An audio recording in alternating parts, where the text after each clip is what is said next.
Gregor Macgregor General Gregor Macgregor 24 December 1786 4 December 1845 was a Scottish soldier, adventurer, and confidence trickster who attempted from 1821 to 1837 to draw British and French investors and settlers to Poyais, a fictional Central American territory that he claimed to rule as Cazique. Hundreds invested their savings in supposed Poyasian government bonds and land certificates, while about 250 emigrated to Macgregor's invented country in 1822-23 to find only an untouched jungle. More than half of them died. Seen as a contributory factor to the Panic of 1825, Macgregor's Poyais scheme has been called one of the most brazen confidence tricks in history. From the clan Gregor, Macgregor was an officer in the British Army from 1803 to 1810. He served in the Peninsular War. He joined the Republican side in the Venezuelan War of Independence in 1812, quickly became a general, and, over the next 4 years, operated against the Spanish on behalf of both Venezuela and its neighbor New Granada. His successes included a difficult month-long fighting retreat through northern Venezuela in 1816. He captured Amelia Island in 1817 under a mandate from revolutionary agents to conquer Florida from the Spanish, and there proclaimed a short-lived Republic of the Floridas. He then oversaw 2 calamitous operations in New Granada during 1819. That each ended with his abandoning British volunteer troops under his command. On his return to Britain in 1821, Macgregor claimed that King George Frederick Augustus of the Mosquito Coast in the Gulf of Honduras had created him Cazique of Poyais, which he described as a developed colony with a community of British settlers. When the British press reported on Macgregor's deception following the return of fewer than 50 survivors in late 1823, some of his victims leaped to his defense, insisting that the general had been let down by those whom he had put in charge of the emigration party. A French court tried Macgregor and 3 others for fraud in 1826, after he attempted a variation on the scheme there, but convicted only one of his associates. Acquitted, Macgregor attempted lesser Poyais schemes in London over the next decade. In 1838, he moved to Venezuela, where he was welcomed back as a hero. He died in Caracas in 1845, aged 58, and was buried with full military honors in Caracas Cathedral. Early life, family, and childhood. Gregor Macgregor was born on Christmas Eve 1786 at his family's ancestral home of Glengyle, on the north shore of Loch Katrine in Stirlingshire, Scotland, the son of Daniel Macgregor, an East India Company sea captain, and his wife Anne, née Austen. The family was Roman Catholic, and part of the clan Gregor, whose prescription by King James VI and I in 1604 had been repealed only in 1774. During the prescription, the Macgregors had been legally ostracized to the extent that they were forbidden to use their own surname. Many of them, including Gregor's celebrated great-great-uncle Rob Roy, had participated in the Jacobite risings of 1715 and 1745. Macgregor would assert in adulthood that a direct ancestor of his had survived the Darien scheme of 1698, the ill-fated Scottish attempt to colonize the Isthmus of Panama. Gregor's grandfather, also called Gregor and nicknamed the Beautiful, served with distinction in the British Army under the surname Drummond, and subsequently played an important role in the clan's restoration and rehabilitation into society. Little is recorded of Macgregor's childhood. After his father's death in 1794, he and his 2 sisters were raised primarily by his mother, with the help of various relatives. Macgregor's biographer David Sinclair speculates that he would probably have spoken mainly Gaelic during his early childhood, and learned English only after starting school around the age of 5.5. Macgregor would claim in later life to have studied at the University of Edinburgh between 1802 and 1803. Records of this do not survive as he did not take a degree, but Sinclair considers it plausible, citing Macgregor's apparent sophistication and his mother's connections in Edinburgh. British Army. Macgregor joined the British Army at 16, the youngest age it was possible for him to do so, in April 1803. His family purchased him a commission as an ensign in the 57th West Middlesex Regiment of Foot, probably for around £450. Macgregor's entrance to the military coincided with the start of the Napoleonic Wars following the breakdown of the Treaty of Amiens. Southern England was fortified to defend against a possible French invasion. The 57th Foot was at Ashford, Kent, in February 1804. After less than a year in training, Macgregor was promoted without purchase to lieutenant, an advancement that usually took up to 3 years. Later that year, after Macgregor had spent some months in Guernsey with the regiment's 1st Battalion, the 57th Foot was posted to Gibraltar. Macgregor was introduced to Maria Bowder, the daughter of a Royal Navy admiral, around 1804. Maria commanded a substantial dowry and, apart from her by now deceased father, was related to 2 generals, a member of parliament, and the botanist Aylmer Bourg Lambert. Gregor and Maria married at St. Margaret's Church, Westminster in June 1805, and set up home in London, at the residence of the bride's aunt. 2 months later, having rejoined the 57th Foot in Gibraltar, Macgregor bought the rank of captain for about £900, choosing not to wait the 7 years such a promotion might take. Without purchase. The 57th Foot remained in Gibraltar between 1805 and 1809. During this time, Macgregor developed an obsession with dress, rank insignia and medals that made him unpopular in the regiment. He forbade any enlisted man or non-commissioned officer to leave his quarters in anything less than full dress uniform. In 1809, the 57th Foot was sent to Portugal as reinforcements for the Anglo-Portuguese army under the Duke of Wellington, during his second attempt to drive the French out of Spain during the Peninsular War. Macgregor's regiment disembarked at Lisbon about 3 months into the campaign, on 15 July. By September it was garrisoning Elvas, near the frontier with Spain. 14 Soon thereafter Macgregor was seconded to the 8th Line Battalion of the Portuguese Army, where he served with the rank of major from October 1809 to April 1810. According to Michael Rafter, author of a highly critical 1820 biography of Macgregor, this secondment came after a disagreement between Macgregor and a superior officer, originally of a trivial nature, that intensified to such an extent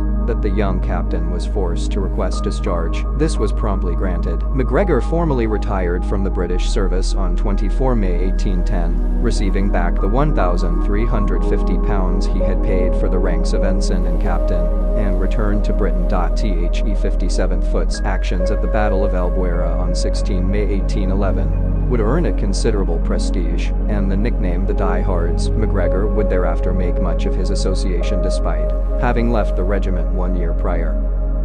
Edinburgh to Caracas. On his return to Britain, the 23-year-old Macgregor and his wife moved into a house rented by his mother in Edinburgh. There he assumed the title of colonel, wore the badge of a Portuguese knightly order, and toured the city in an extravagant and brightly colored coach. After failing to attain high social status in Edinburgh, Macgregor moved back to London in 1811 and began styling himself Sir Gregor Macgregor Bart, falsely claiming to have succeeded to the Macgregor clan chieftainship. He also alluded to family ties with a selection of dukes, earls and barons. This had little bearing on reality, but Macgregor nevertheless created an air of credible respectability for himself in London society. In December 1811, Maria Macgregor died. At a stroke, Macgregor lost his main source of income and the support of the influential Bowder family. His options were, Sinclair suggests, limited. Announcing his engagement to another heiress so soon after Maria's death might draw embarrassing public protests from the Bowders, and returning home to farm the Macgregor lands in Scotland would be in his mind unacceptably dull. His only real experience was military, but the manner of his exit from the British Army would make a return there awkward at best. Macgregor's interest was aroused by the colonial revolts against Spanish rule in Latin America, particularly Venezuela, where 7 of the 10 provinces had declared themselves an independent republic in July 1811. Starting the Venezuelan War of Independence. The Venezuelan Revolutionary General Francisco de Miranda had been feted in London society during his recent visit and may have met Macgregor. Noting the treatment London's highest circles gave to Miranda, Macgregor formed the idea that exotic adventures in the New World might earn him similar celebrity on his homecoming. He sold the small Scottish estate he had inherited from his father and grandfather, and sailed for South America in early 1812. On the way he stopped in Jamaica, where according to Rafter, he was tempted to settle among the planters and traders, but having no introductory letters to that place, he was not received into society. After a comfortable sojourn in Kingston, he sailed for Venezuela and disembarked there in April 1812. Venezuela, under Miranda. Macgregor arrived in the Venezuelan capital Caracas a fortnight after much of the city had been destroyed by an earthquake. With swathes of the country under the control of advancing royalist armies, the revolutionary government was losing support and starting to fracture. Macgregor dropped his pretended Scottish baronetcy, reasoning that it might undermine the Republican credentials he hoped to establish, but continued to style himself Sir Gregor on the basis that he was, he claimed, a Knight of the Portuguese Order of Christ. He offered his services directly to Miranda in Caracas. A former British Army officer from the famous diehards. No less, he was received with alacrity and given command of a cavalry battalion with the rank of Colonel. In his first action, Macgregor and his cavalry routed a royalist force west of Maracay, between Valencia and Caracas. Subsequent engagements were less successful, but the Republican leaders were still pleased with the glamour they perceived this dashing Scottish officer to give their cause. Macgregor married Doña Josefa Antonia Andrea Aristeguieta y Lavera, daughter of a prominent Caracas family and a cousin of the revolutionary Simon Bolivar, in Maracay on 10 June 1812. By the end of that month, Miranda had promoted Macgregor to brigadier general, but the revolutionary cause was failing. In July, after the royalists took the key port of Puerto Cabello from Bolivar, the Republic capitulated. In the chaos that ensued, Miranda was captured by the Spanish, while the remnants of the Republican leadership, including Macgregor with Josefa in tow, were evacuated to the Dutch island of Curaçao aboard a British brig, the Sapphire. Bolivar joined them there later in the year. New Granada. Defense of Cartagena. With Miranda imprisoned in Spain, Bolivar emerged as the new leader of the Venezuelan independence movement. He resolved that they would have to take some time to prepare before returning to the mainland. Growing bored in Curaçao, Macgregor decided to offer his services to General Antonio Nariño's Republican armies in Venezuela's western neighbor New Granada. He escorted Josefa to lodgings in Jamaica, then traveled to Nariño's base at Tunja in the eastern Andes. Miranda's name won the Scotsman a fresh commission in the service of New Granada, with command of 1,200 men, in the Socorro district near the border with Venezuela. There was little action in this sector. Nariño's forces were mainly engaged around Popayan in the southwest, where the Spanish had a large garrison. Rafter reports positively on Macgregor's conduct in Socorro, writing that by the introduction of the European system of tactics, he considerably improved the discipline of the troops, but some under his command disliked him. An official in Cucuta, the district capital, expressed utter contempt for Macgregor in a letter to a friend. "I am sick and tired of this bluffer, or Quixote, or the devil knows what. This man can hardly serve us in New Granada without heaping 10,000 embarrassments upon us." While Macgregor was in the New Granadian service, Bolivar raised a force of Venezuelan exiles and local troops in the port of Cartagena, and captured Caracas on 4 August 1813. The royalists quickly rallied and crushed Bolivar's Second Republic in mid-1814. Nariño's New Granadian nationalists surrendered around the same time. Macgregor withdrew to Cartagena,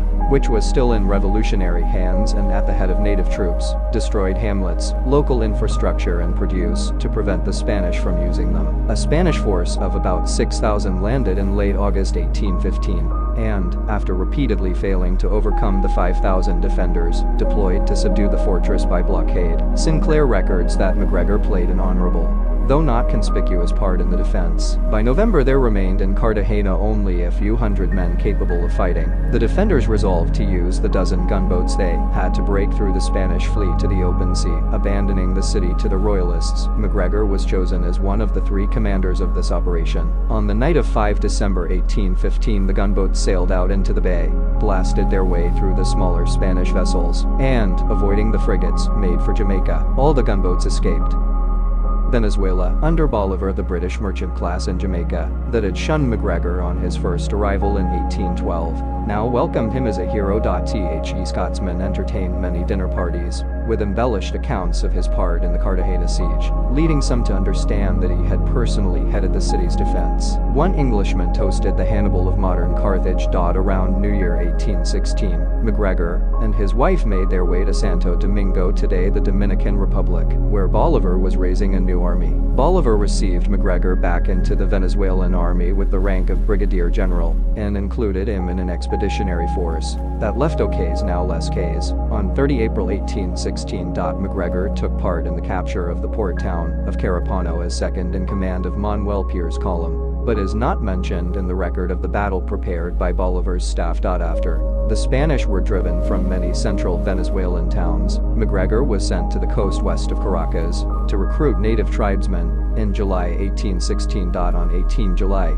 8 days after the numerically superior Royalists countered and broke Bolivar's main force at La Cabrera, Macgregor resolved to retreat hundreds of miles east to Barcelona. Two pursuing Royalist armies harried Macgregor constantly as he retreated across country, but failed to break his rearguard. With no carts and only a handful of horses, the Scotsman was forced to leave his wounded, where they fell. Late on 27 July, Macgregor's way east was obstructed by a Royalist force at Chaguaramas, south of Caracas, and about a third of the distance to Barcelona. Macgregor led his men in a furious charge that prompted a Spanish retreat back into Chaguaramas, then continued towards Barcelona. The Spanish remained in the town until 30 July, giving Macgregor 2 days head start and caught up with him only on 10 August. The Scotsman deployed his 1,200 men, mostly native archers, behind a marsh and a stream. The Spanish cavalry were bogged down in the marsh, while the archers repelled the infantry with volleys of arrows. After 3 hours, Macgregor charged and routed the Royalists. Macgregor's party was held the rest of the way east to Barcelona by elements of the main Revolutionary Army. They arrived on 20 August 1816, after 34 days' march, in Rafter's view. This marked the zenith of Macgregor's celebrity in South America. He had, according to his biographer Frank Griffith Dawson, led his troops with brilliant success. Sinclair agrees, calling the march a remarkable feat, demonstrating genuine military skill. With Bolivar back in Oca's, overall command of the Republican armies in Venezuela had been given to Pierre. On 26 September, Pierre and Macgregor defeated the Spanish army, commanded by Francisco Tomas Morales, at El Juncal. But Macgregor and Pierre had several disagreements over the strategic conduct of the war. According to the American historian David Bushnell, the Scottish general probably are in a foul of personal and factional rivalries within the Patriot camp. In early October 1816, Macgregor left with Josefa for Margarita Island, about 24 miles (39 kilometers) off eastern Venezuela, where he hoped to enter the service of General Juan Bautista Arismendi. Soon afterwards, he received an acclamatory letter from Bolivar. The retreat which you had the honor to conduct is in my opinion superior to the conquest of an empire. Please accept my congratulations for the prodigious services you have rendered my country. Macgregor's march to Barcelona would remain prominent in the South American revolutionary narrative for years. The retreat also earned him the title of Xenophon of the Americas, Spanish, Xenophon of America.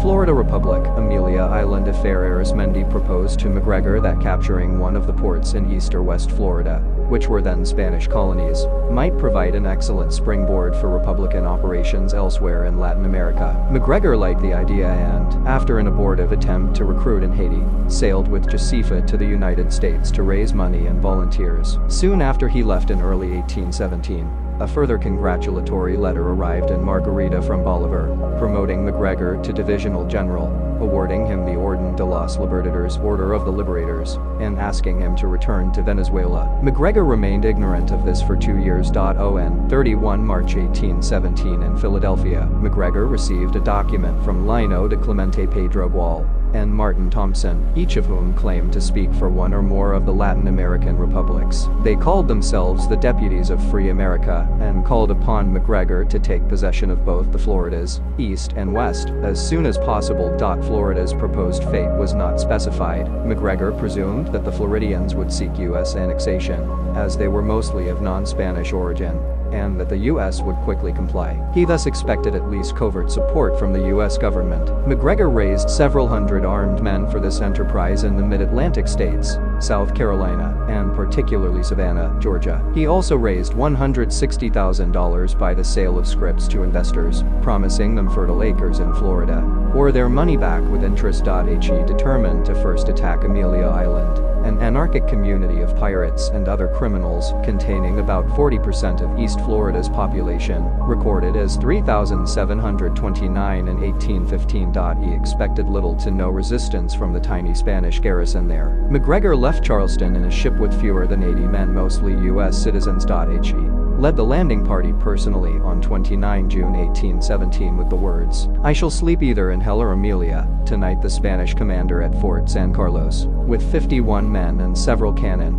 vastly overestimated the size of Macgregor's force and surrendered without either side firing a shot. Few of Amelia's residents came out to support Macgregor, but, at the same time, there was little resistance. Most simply left for mainland Florida or Georgia. Macgregor raised a flag showing a green cross on a white field, the Green Cross of Florida, and issued a proclamation on 30 June, urging the island's inhabitants to return and support him. This was largely ignored, as was a second proclamation in which Macgregor congratulated his men on their victory and exhorted them to free the whole of the Floridas from tyranny and oppression. Macgregor announced a Republic of the Floridas under a government headed by himself. He attempted to tax the local pirates' booty at an admiralty court and tried to raise money by seizing and selling dozens of slaves found on the island. Morale among the troops plummeted when he prohibited looting. Most of his recruits were still in the US. American authorities prevented most of them from leaving port, and Macgregor was able to muster only 200 on Amelia. His officers clamored for an invasion of mainland Florida, but he insisted that they did not have enough men, arms, or supplies. Bushnell suggests that Macgregor's backers in the US may have promised him more support in these regards than they ultimately provided. 18 men sent to reconnoiter around St. Augustine in late July 1817 were variously killed, wounded, or captured by the Spanish. Discipline disintegrated among Macgregor's troops, who were paid first in Amelia dollars that he had printed, and later not at all. Spanish forces congregated on the mainland opposite Amelia, and Macgregor and most of his officers decided on 3 September 1817 that the situation was hopeless and that they would abandon the venture. Macgregor announced to the men that he was leaving, explaining vaguely that he had been deceived by my friends. He turned over the command to one of his subordinates, a former Pennsylvania congressman named Jared Irwin, and he boarded the Morgiana with his wife on 4 September 1817, with an angry crowd looking on and hurling insults at him. He waited offshore for a few days, then left on the schooner Venus on 8 September. A weeks later, the Macgregors arrived at Nassau in the Bahamas, where he arranged to have commemorative medallions struck bearing the Green Cross motif and the Latin inscriptions Amelia Veni Vidi Vici Amelia. I came, I saw, I conquered, and Deus Mac Gregorio Libertas Floridarium Liberty for the Floridas under the leadership of Macgregor. He made no attempt to repay those who had funded the Amelia expedition. Irwin's troops defeated 2 Spanish assaults and were then joined by 300 men under Louis Michel Ory, who held Amelia for 3 months before surrendering to American forces, who held the island in trust for Spain until the Florida Purchase in 1819. Press reports of the Amelia Island affair were wildly inaccurate, partly because of misinformation disseminated by Macgregor himself. His sudden departure, he claimed, was because he had sold the island to Ory for $50,000. Josepha gave birth to their first child in Nassau on 9 November 1817. A boy named Gregorio. The owner of the Venus was an ex-captain of the British Corps of Colonial Marines named George Woodbine. He drew Macgregor's attention to the British legions being raised by the Latin American revolutionaries in London, and suggested that he could recruit and command such a force himself. Macgregor was excited by the idea of leading British troops again after years in command of colonials, tribesmen, and miscellaneous adventurers. He sailed for home with Josepha and Gregorio, and landed in Dublin on 21 September 1818, and from there made his way back to London. Portobello, he third Venezuelan Republic's envoy in the British capital, borrowed £1,000 from Macgregor to engage and transport British troops for service in Venezuela, but the Scotsman squandered these funds within a few weeks. A London financier, an old friend of Macgregor's, called Thomas Newt, took responsibility for the envoy's debt, on the condition that the general instead take troops to New Granada. Macgregor funded his expedition through the sale of commissions at rates cheaper than those offered by the British Army, and assembled enlisted men through a network of recruiters across the British Isles, offering volunteers huge financial incentives. Macgregor sailed for South America on 18 November 1818, aboard a former Royal Navy brigantine, renamed the Hero. 50 officers, and over 500 troops, many of them Irish, followed the next month. They were critically under-equipped, having virtually no arms or munitions. The men came close to mutiny at O'Kays in February 1819, when Macgregor failed to produce the $80 silver per man on arrival, promised by his recruiters. Macgregor persuaded South American merchants in Haiti to support him with funds, weapons, and ammunition, but then procrastinated and gave the order to sail for the island of San Andres, off the Spanish-controlled Isthmus of Panama, only on 10 March.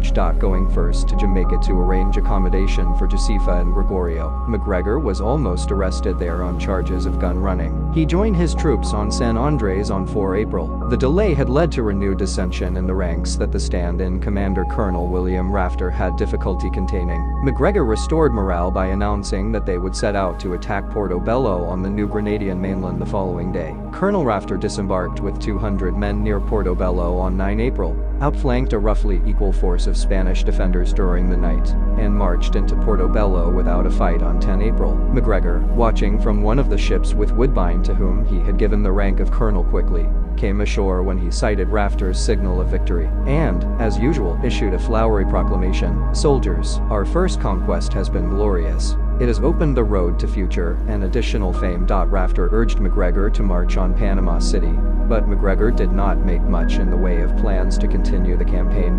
He devoted most of his attention to the particulars of a new chivalric order of his design, the emblem of which would be a green cross. The troops became mutinous again.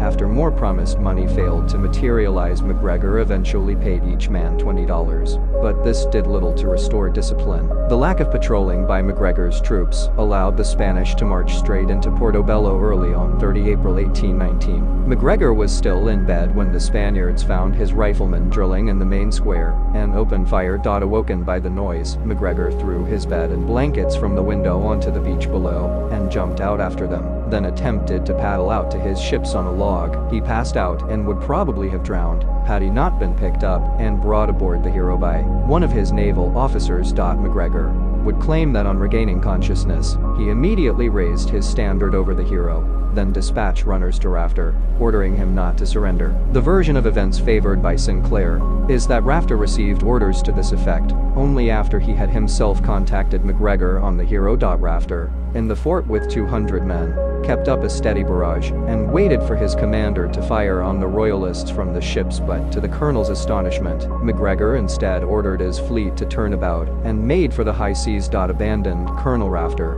and the remnants of Macgregor's army had no choice but to surrender. Most of the surviving officers and troops entered miserable existences in captivity. Rafter was ultimately shot with 11 other officers for conspiring to escape.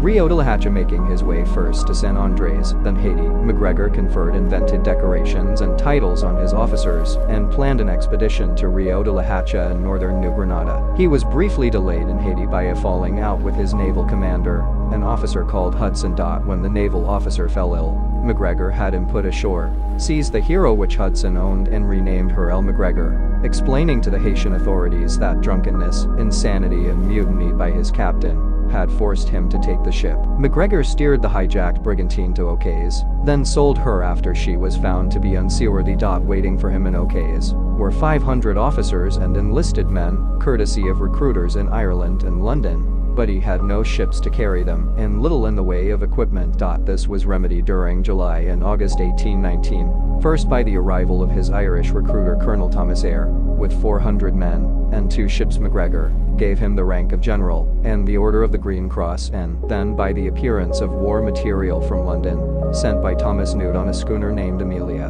Macgregor bombastically announced his intention to liberate New Granada, but then hesitated. The lack of action, rations or pay for weeks prompted most of the British volunteers to go home. Macgregor's force, which had comprised 900 men at its peak, including officers, had dwindled to no more than 250 by the time he directed the Amelia and 2 other vessels to Rio de la Hacha on 29 September 1819. His remaining officers included Lieutenant Colonel Michael Rafter, who had bought a commission with the hope of rescuing his brother William. After being driven away from Rio de la Hacha harbor by cannon on 4 October, Macgregor ordered a night landing west of the town and said that he would take personal command. Once the troops were ashore, Lieutenant Colonel William Norcott led the men onto the beach and waited there 2 hours for Macgregor to arrive, but the general failed to appear. Attacked by a larger Spanish force, Norcott countered and captured the town. Macgregor still refused to leave the ships, convinced that the flag flying over the fort must be a trick. Even when Norcott rode out to tell him to come into port, Macgregor would not step ashore for over a day. When he did appear, many of his soldiers swore and spat at him. He issued another lofty proclamation, expedition, recalled by Rafter as an aberration of human intellect, at the foot of which Macgregor identified himself as His Majesty the Inca of New Granada. Events went largely as they had done earlier in the year at Portobello. Macgregor abstained from command in all but name, and the troops descended into a state of confused drunkenness. General Macgregor displayed so palpable a want of the requisite qualities which should distinguish the commander of such an expedition, Rafter wrote, that universal astonishment prevailed amongst his followers at the reputation he had for some time maintained. As Spanish forces gathered around the town, Norquit, and Rafter decided the situation was hopeless, and left on a captured Spanish schooner on 10 October 1819, taking with them 5 officers and 27 soldiers and sailors. Macgregor convened his remaining officers the next day, and, giving them promotions and Green Cross decorations, exhorted them to help him lead the defense. Immediately afterwards he went to the port, ostensibly to escort Eyre's wife and 2 children to safety on a ship. After putting the Eyres on the Lovely Anne, he boarded the Amelia and ordered the ships out to sea, just as the Spanish attacked. General Eyre and the troops left behind were all killed. Macgregor reached O'Kays to find news of this latest debacle had preceded him, and he was shunned. A friend in Jamaica, Thomas Higson, informed him through letters that Josefa and Gregorio had been evicted, and until Higson's intervention had sought sanctuary in a slave's hut. Macgregor was wanted in Jamaica for piracy, and so could not join his family there. He similarly could not go back to Bolivar, who was so outraged by Macgregor's recent conduct that he accused the Scotsman of treason and ordered his death by hanging if he ever set foot on the South American mainland again. Macgregor's whereabouts for the half-year following October 1819 are unknown. Back in London in June 1820, Michael Rafter published his highly censorious account of Macgregor's adventures, Memoirs of Gregor Macgregor, dedicating the book to his brother Colonel William Rafter, and the troops abandoned at Portobello and Rio de la Hacha.in. His summary. Rafter speculated that following the latter episode, Macgregor was politically, though not naturally dead to suppose, he wrote, that any person could be induced again to join him in his desperate projects would be to conceive a degree of madness and folly of which human nature, however fallen, is incapable. Poyais scheme. Cazique of Poyais. Macgregor's next known location is at the court of King George Frederick Augustus of the Mosquito Coast, at Cape Gracias, Adios on the Gulf of Honduras in April 1820. The Mosquito people, descendants of shipwrecked African slaves and indigenous people, shared the historic British antipathy towards Spain, and the British authorities in the region had crowned their most powerful chieftains as kings since the 17th century. These were kings in little more than name, with no effective control over the country they ostensibly led. Britain crowned and protected them, simply so they could declare the area to be under Mosquito sovereignty, and thereby obstruct Spanish claims. There had been a modest British settlement on the coast around the Black River, now the Rio Seco, but this had been evacuated following the Anglo-Spanish Convention of 1786. By the 1820s, the most visible sign of prior colonization was a small graveyard overgrown by the jungle. On 29 April 1820, George Frederick Augustus signed a document granting Macgregor and his heirs a substantial swathe of Mosquito territory, 8 million acres, 12,500 square miles, 32,375 square kilometers, an area larger than Wales, in exchange for rum and jewelry. The land was pleasing to the eye, but unfit for cultivation, and could sustain little in the way of livestock. Its area was roughly a triangle with corners at Cape Gracias, Adios, Cape Cameron, and the Black River's headwaters. Macgregor dubbed this area Poyais, after the natives of the highlands around the Black River's source, the Poyer people, today called the Petch, and in mid-1821 appeared back in London, calling himself the Cazique of Poyais. Cazique, a Spanish-American word for a native chief, being equivalent in Macgregor's usage to Prince Dotty, claimed to have been created such by the Mosquito King, but in fact both the title and Poyais were of his own invention. Despite Rafter's book, London society remained largely unaware of Macgregor's failures over the past few years, but remembered successes, such as his march to Barcelona. Similarly, his association with the diehards of the 57th Foot was recalled, but his dubious early discharge was not. In this climate of a constantly shifting Latin America, where governments rose, fell, and adopted new names from year to year, it did not seem so implausible that there might be a country called Poyais, or that a decorated general like Macgregor might be its leader. The cazique became a great adornment for the dinner tables and ballrooms of sophisticated London. Sinclair writes rumors abounded that he was partially descended from indigenous royalty. His exotic appeal was enhanced by the arrival of the striking princess of Poix, Josepha, who had given birth to a girl named Josepha Anna Gregoria at Macgregor's sister's home in Ireland. The Macgregors received countless social invitations, including an official reception at Guildhall from the Lord Mayor of London. Macgregor said that he had come to London to attend King George IV's coronation on the Poyers' behalf and to seek investment in immigrants for Poix. He claimed to have inherited a democratic system of government there, with a basic civil service and military. Those interested Macgregor showed what he said was a copy of a printed proclamation he had issued to the Poyers on 13 April 1821. He therein announced the 1820 land grant, his departure for Europe to seek investors and colonists, religious and moral instructors and persons, to guide and assist you, and the appointment of Brigadier General George Woodbine to be vice cazique during his absence. Poyers, the document concluded, I now bid you farewell for a while. I trust that through the kindness of Almighty Providence, I shall be again enabled to return amongst you, and that then it will be my pleasing duty to hail you as affectionate friends, and yours to receive me as your faithful cazique and father. There is no evidence that such a statement was ever actually distributed on the Mosquito Coast. So began what has been called one of the most brazen confidence tricks in history, the Poyers scheme. Macgregor devised a tricameral parliament and other convoluted constitutional arrangements for Poyers, drew up commercial and banking mechanisms, and designed distinctive uniforms for each regiment of the Poysian army. His imaginary country had an honors system, landed titles, a coat of arms doubly supported by Poyers and unicorns, and the same green cross flag he had used in Florida. By the end of 1821, Major William John Richardson had not only accepted Macgregor's fantasy as true, but had become an active ally, providing his attractive estate at Oak Hall, Wanstead, to be a British base for the supposed Poysian royal family. Macgregor gave Richardson the Order of the Green Cross, commissioned him into the Poysian Royal Regiment of Horse Guards, and appointed in charge d'affaires of the Poysian legation at Dogate Hill. In the city of London, the top representative of Poyers in Britain, Richardson's letter of credence from Gregor I, sovereign prince of the state of Poyers, was presented to George IV. Macgregor had Poysian offices set up in London, Edinburgh, and Glasgow to sell impressive-looking land certificates, initially handwritten, but later printed to the general public,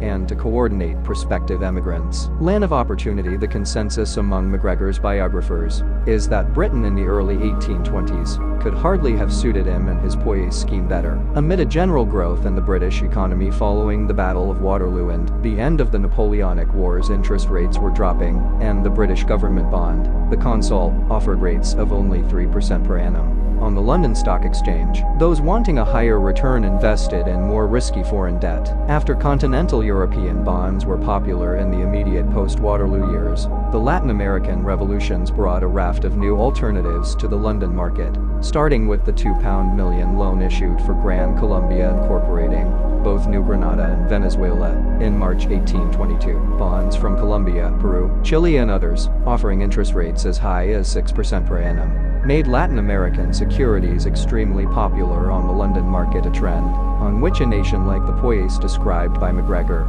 would be ideally positioned to capitalize. Macgregor mounted an aggressive sales campaign. He gave interviews in the national newspapers, engaged publicists to write advertisements and leaflets, and had Poyers-related ballads composed and sung on the streets of London, Edinburgh, and Glasgow. His proclamation to the Poyers was distributed in handbill form. In mid-1822 there appeared in Edinburgh and London a 355-page guidebook, chiefly intended for the use of settlers' sketch of the Mosquito Shore, including the territory of Poyers ostensibly, the work of a Captain Thomas Strangeways aide-de-camp to the cazique, but actually written either by Macgregor himself or by accomplices. The sketch mostly comprised long, reprinted tracts from older works on the Mosquito Coast and other parts of the region. The original material ranged from misleading to outright made up. Macgregor's publicists described the Poysian climate as remarkably healthy himself the agreeing admirably with the constitution of Europeans. It was supposedly a spa destination for sick colonists from the Caribbean. The soil was so fertile that a farmer could have 3 maize harvests a year,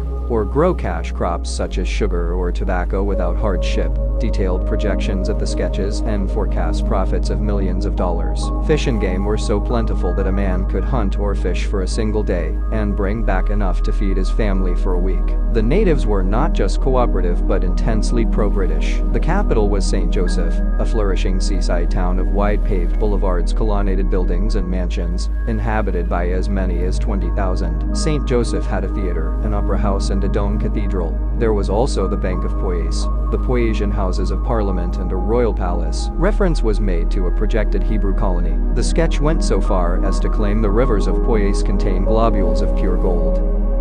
This was almost all fiction, but Macgregor's calculation that official-looking documents and the printed word would convince many people proved correct. The meticulous detail in the leather-bound sketch and the cost of having it printed did much to dispel lingering doubts. Poyasian land certificates at 2 shillings and 3 pence per acre, roughly equivalent to a working man's daily wage at the time, were perceived by many as an attractive investment opportunity. There was enough demand for the certificates that Macgregor was able to raise the price to 2 shillings and 6 pence per acre in July 1822, then gradually to 4 shillings per acre, without diminishing sales. According to Macgregor, about 500 had bought Poyasian land by early 1823. The buyers included many who invested their life savings. Macgregor became, to quote one 21st century financial analyst, the founding father of securities fraud. Alongside the land certificate sales, Macgregor spent several months organizing the issue of a Poyasian government loan on the London Stock Exchange. As a precursor to this, he registered his 1820 land grant at the Court of Chancery on 14 October 1822. Sir John Pring, Shaw, Barber and Company, a London bank with a fine reputation, underwrote a £200,000 loan secured on all the revenues of the government of Poyais, including the sale of land, and offered provisional certificates or scrip for the Poyasian bonds on 23 October. The bonds were in denominations of £100, £200 and £500 and offered at a marked down purchase price of 80%. The certificate could be acquired for 15%, with the rest due over 2 installments on 17 January and 14 February 1823. The interest rate was 6% per annum. If the Poyasian issue successfully emulated its Colombian, Peruvian and Chilean counterparts, Macgregor stood to amass a fortune. Eager settlers for settlers, Macgregor deliberately targeted his fellow Scots, assuming that they would be more likely to trust him as a Scotsman himself. Their emigration served to reassure potential investors in the Poyasian bonds and land certificates, firstly that the country was real, and secondly that it was being developed and would provide monetary returns. In Sinclair's assessment, this aspect of the scheme turned what would have been an inspired hoax into a cruel and deadly one. Tamar Frankel posits in her analysis that, at least to some degree, Macgregor probably believed his own story and genuinely hoped to forge these people into a Poyasian society. Macgregor told his would-be colonists that he wished to see Poyais populated with Scots, as they possessed the necessary hardiness and character to develop the new country, alluding to the rivalry with England and the Darien episode, which, he stressed, had involved a direct ancestor of his. Macgregor suggested that in Poyais, they might right this historic wrong and salvage Scottish pride. Skilled tradesmen and artisans were promised free passage to Poyais, supplies, and lucrative government contracts. Hundreds, mostly Scots, signed up to emigrate, enough to fill 7 ships. They included a City of London banker named Modger, who was to head the Bank of Poyais, doctors, civil servants, young men whose families had bought them commissions in the Poyasian Army and Navy, and an Edinburgh cobbler who accepted the post of official shoemaker to the Princess of Poyais. Leadership of the Cazique's first emigration party was given to an ex-British Army officer, Hector Hall, who was commissioned into the Poyasian 2nd Native Regiment of Foot, with the rank of lieutenant colonel, and created Baron Tinto with a supposed 12,800-acre, 20 square mile, 52 square kilometer estate. Hall would sail with 70 immigrants on Honduras packet, a vessel Macgregor had encountered in South America. Macgregor saw them off from London on 10 September 1822, entrusting to Modger 5,000 Bank of Poyais dollar notes, produced by the Bank of Scotland's official printer. The new world of their dreams suddenly became a very real world, as the men accepted the Cazique's dollar notes. Sinclair writes, the people who had bought land, and who had planned to take their savings with them in coin, were also delighted to exchange their gold for the legal currency of Poise. After Macgregor spoke briefly to each of the settlers to wish them luck, he and Hull exchanged salutes and the Honduras packet set sail, flying the Green Cross flag. A second emigrant ship, Kennersley Castle, a merchantman docked at Leith near Edinburgh, was hired by Macgregor in October 1822 and left Leith on 22 January 1823. With almost 200 emigrants aboard. Macgregor again saw the settlers off coming aboard to see that they were well quartered. To their delight, he announced that since this was the maiden emigrant voyage from Scotland to Poise, all the women and children would sail free of charge. The Cazique was rowed back to shore to rousing cheers from his colonists. The ship's captain, Henry Crouch, fired a 6-gun broadside salute, hoisted the supposed flag of Poise, then steered the ship out of port. While claiming royal status as Cazique, Macgregor attempted to dissociate himself from the Latin American Republican movement and his former comrades there, and from late 1822, made discreet overtures towards the Spanish government regarding cooperation in Central America. The Spanish paid him little notice. The Poisian bonds price remained fairly steady until they were crippled by developments elsewhere in the market during November and December 1822. Amid the general instability in South America, the Colombian government suggested that its London agent might have exceeded his authority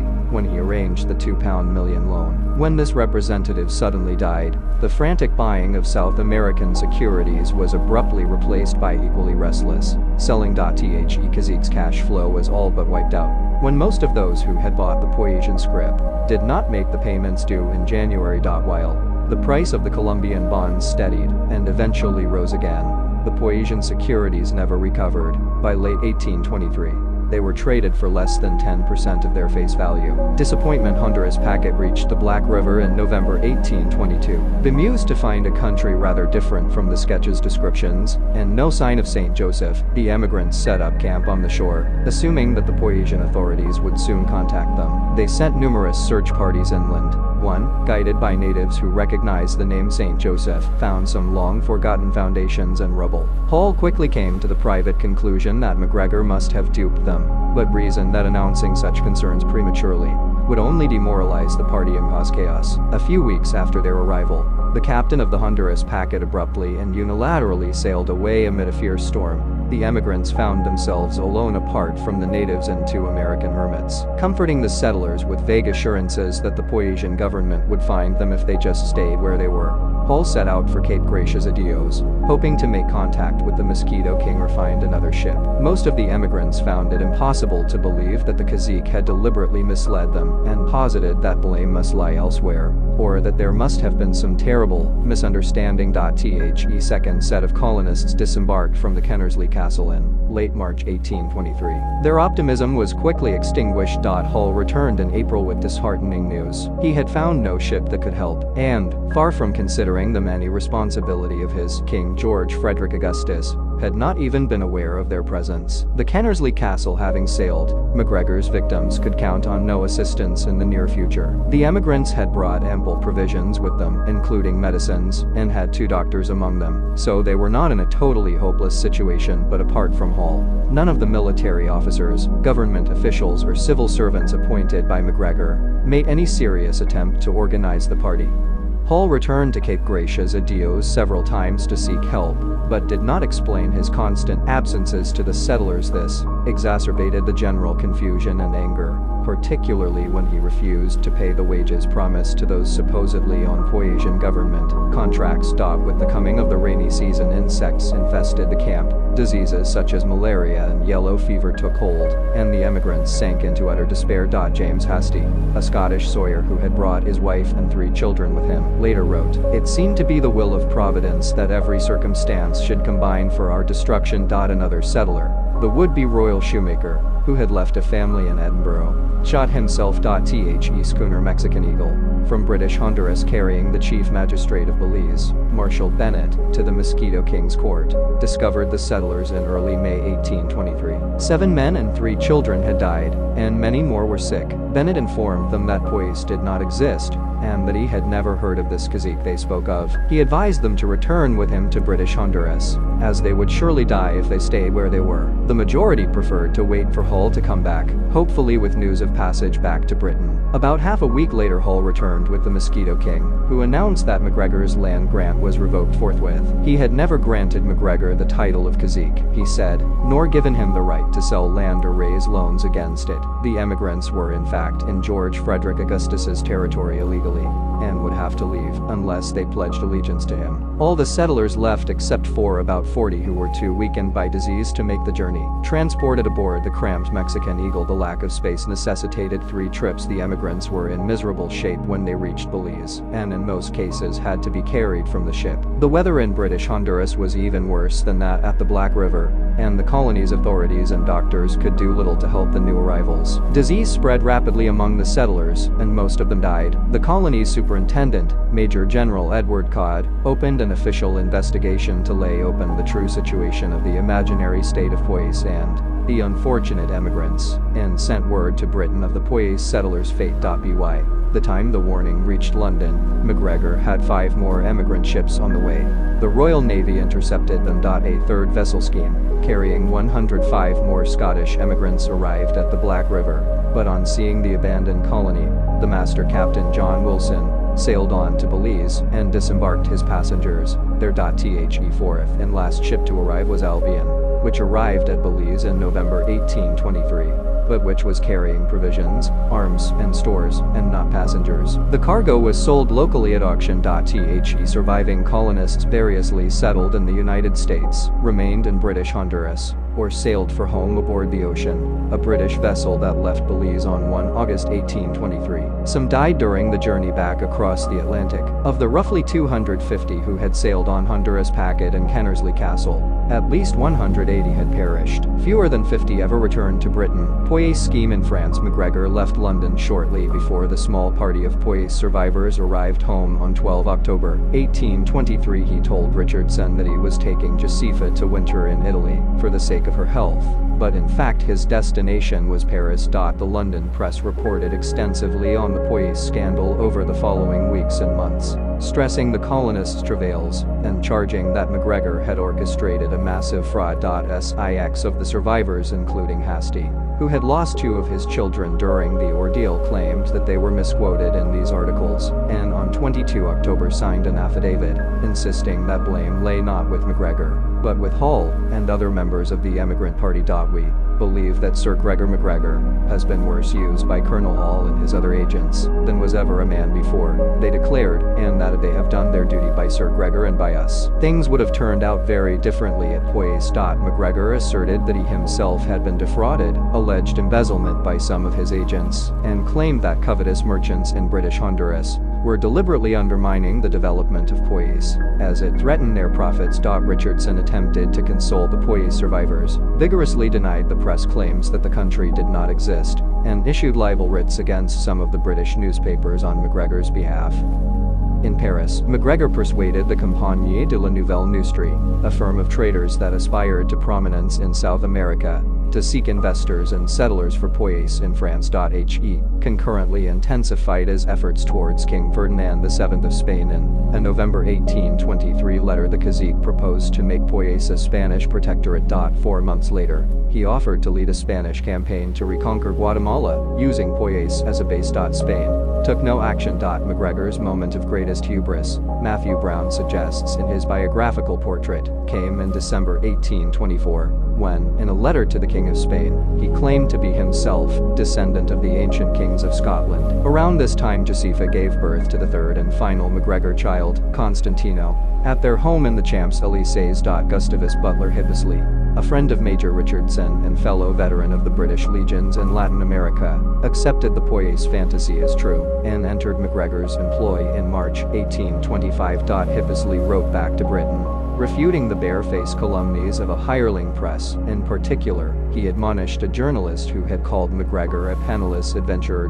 With Hippisley's help, Macgregor negotiated with the Nouvelle Industrie Company, whose managing director was a Frenchman called Lehuby, and agreed to sell the French company up to 500,000 acres, 781 square miles, 2,023 square kilometers, in Poyais for its own settlement scheme. A very clever way of distancing himself, Sinclair comments, as this time he would be able to say honestly that others were responsible, and that he had merely made the land available. Lehube's company ready to ship at Le Havre and began to gather French immigrants, of whom about 30 obtained passports to travel to Poitiers. Discarding the idea of cooperation with Spain, Macgregor published a new Poitiers constitution in Paris in August 1825, this time describing it as a republic. He remained head of state, with the title cazique, and on 18 August, raised a new £300,000 loan through Thomas Jenkins and Company, an obscure London bank, offering 2.5% interest per annum. No evidence survives to suggest that the relevant bonds were issued. The sketch was condensed and republished as a 40-page booklet called Some Account of the Poitiers Country. French government officials became suspicious when an additional 30 people requested passports to travel to this country they had never heard of, and ordered the Nouvelle Industrie Company's ship to be kept in port. Some of the would-be emigrants became concerned themselves and made complaints to the police, which led to the arrest of Hippisley and Macgregor's secretary Thomas Irving in Paris. In the early hours on 4 September 1825, Lehube's ship never left Le Havre, and his colonists gradually dispersed. 1826 acquittal of fraud. Macgregor went into hiding in the French provinces, while Lehube fled to the southern Netherlands. Hippisley and Irving were informed on 6 September that they were being investigated for conspiracy to defraud and sell titles to land they did not own. Both insisted that they were innocent. They were taken that evening to La Force prison. Macgregor was arrested after 3 months and brought to La Force on 7 December 1825. He speculated to his Confederates that the charges against them must be the result of some abrupt change of policy by France, or of some Spanish intrigue calculated to undermine Poitiers independence. The 3 men remained in prison without trial, while the French attempted to extradite Lehube from the Netherlands, attempting to reassociate himself and Poitiers with the Republican movement in Latin America. Macgregor issued a French-language declaration from his prison cell on 10 January 1826, claiming that he was contrary to human rights, held prisoner for reasons of which he is not aware, and suffering as one of the founders of independence in the New World. This attempt to convince the French that he might have some kind of diplomatic immunity did not work. The French government and police ignored the announcement.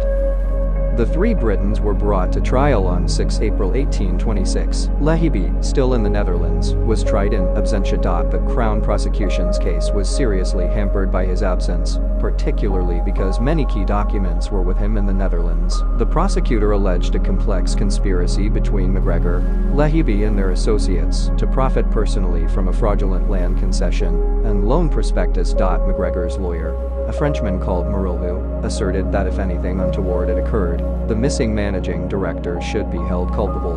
There was no proof of a conspiracy, he said, and Macgregor could have been himself defrauded by Lehube. The prosecutor conceded that there was insufficient evidence to prove his case, complimented Macgregor for cooperating with the investigation fairly and openly, and withdrew the charges. The 3 judges confirmed the defendant's release, a full and perfect acquittal. Hippisley would write, but days later, the French authorities succeeded in having Lehube extradited, and the 3 men learned they would have to stand trial again. The fresh trial, scheduled for 20 May, was postponed when the prosecutor announced that he was not ready. The delay gave Macgregor and Marilhu time to prepare an elaborate, largely fictional 5,000-word statement purporting to describe the Scotsman's background, activities in the Americas, and total innocence of any endeavor to defraud. When the trial finally began on 10 July 1826, Marilhu was present not as Macgregor's defense counsel, but as a witness for the prosecution, having been called as such because of his links with the Nouvelle Industrie Company. Marilhu entrusted Macgregor's defense to a colleague called Burville, who read the 5,000-word submission in full before the court. Maître Marilhu, as the author of the address the court had heard, and Maître Burville, as the actor who read the script, had done their work extremely well. Sinclair writes, Lehube was convicted of making false representations regarding the sale of shares and sentenced to 13 months imprisonment, but the cazique was found not guilty on all charges, while the imputations against Hippisley and Irving were stricken from the record. Returned to Britain. Lesser Poitiers schemes. Macgregor quickly moved his family back to London, where the furor following the Poitiers survivors' return had died down. In the midst of a serious economic downturn, some investors had subscribed to the £300,000 Poitiers loan issued by Thomas Jenkins and Company. Apparently, believing the assertion of the cazique's publicists that the previous loans had defaulted only because of embezzlement by one of his agents. Macgregor was arrested soon after his arrival back in Britain and held at Tothill Fields Bridewell in Westminster for about a week before being released without charge. He initiated a new, less ornate version of the Poyais scheme, describing himself simply as the cacique of the Republic of Poyais. The new Poyasian office at 23 Threadneedle Street made none of the claims to diplomatic status the old Poyasian legation at Dowgate Hill had done. Macgregor persuaded Thomas Jenkins and company to act as brokers for an £800,000 loan issued on 20-year bonds at 3% interest in mid-1827. The bonds, produced at nominal values of £250, £500 and £1,000, did not become popular. An anonymous handbill was circulated in the City of London, describing the previous Poyais loans and warning readers to take care of your pockets. Another Poyais humbug. The loan's poor performance compelled Macgregor to pass most of the unsold certificates to a consortium of speculators for a small sum. Sinclair stresses that the Poyais bonds were perceived as humbug, not because Macgregor's hoax had been fully unraveled, but simply because the prior securities had failed to deliver profitable returns. Nobody thought to question the legitimacy of Poyais itself, he elaborates. Some investors had begun to understand that they were being fleeced, but almost none realized how comprehensively. Other variants on the Poyais scheme were similarly unsuccessful. In 1828, Macgregor began to sell certificates entitling the holders to land in Poyais proper at 5 shillings per acre. 2 years later, King Robert Charles Frederick, who had succeeded his brother George Frederick Augustus in 1824, issued thousands of certificates covering the same territory and offered them to lumber companies in London, directly competing with Macgregor. When the original investors demanded their long overdue interest, Macgregor could only pay with more certificates. Other charlatans soon caught on and set up their own rival, Poyasian offices in London, offering land debentures in competition with both Macgregor and the Mosquito King. By 1834, Macgregor was back in Scotland and living in Edinburgh. He paid some unredeemed securities by issuing yet another series of Poyasian land certificates. Years later, he published a constitution for a smaller Poyasian republic, centered on the region surrounding the Black River, and headed by himself as president. It was clear, however, that Poyais had had its day. As Sinclair puts it, an attempt by Macgregor to sell some land certificates in 1837 marks the last record of any Poyais scheme. Returned to Venezuela and death. Josefa Macgregor died at Berkner Head, near Edinburgh, on 4 May 1838. Macgregor almost immediately left for Venezuela, where he resettled in Caracas, and in October 1838 applied for citizenship and restoration to his former rank in the Venezuelan army, with back pay and a pension. He stressed his travails on Venezuela's behalf 2 decades earlier and asserted that Bolivar, who had died in 1830, had effectively deported him. He described several unsuccessful requests to return, and being forced to remain outside the Republic by causes and obstacles out of my control, while losing his wife, 2 children, and the best years of my life and all my fortune. The defense minister Rafael Urdaneta, who had served alongside Macgregor during the O'Kays expedition of 1816, asked the Senate to look upon the Scotsman's application favorably, as he had enlisted in our ranks from the very start of the War of Independence, and ran the same risks as all the patriots of that disastrous time, meriting promotions and respect because of his excellent personal conduct. Macgregor's contributions had been heroic with immense results. President José Antonio Pease, another former revolutionary comrade, approved the application in March 1839. Macgregor was duly confirmed as a Venezuelan citizen and divisional general in the Venezuelan army, with a pension of 1/3 of his salary. He settled in the capital and became a respected member of the local community. After his death at home in Caracas on 4 December 1845, he was buried with full military honors in Caracas Cathedral with President Carlos Saublet, cabinet ministers and the military chiefs of Venezuela marching behind his coffin. Obituaries in the Caracas press extolled General Macgregor's heroic and triumphant retreat to Barcelona in 1816, and described him as a valiant champion of independence. There was not a word about Amelia Island, Portobello or Rio de la Hacha, and there was no reference to the cacique of Poyais, Sinclair concludes. The part of today's Honduras that was supposedly called Poyais remains undeveloped in the 21st century. Back in Scotland, at the Macgregor graveyard near Loch Katrine, the clan memorial stones make no mention of Gregor Macgregor or the country he invented.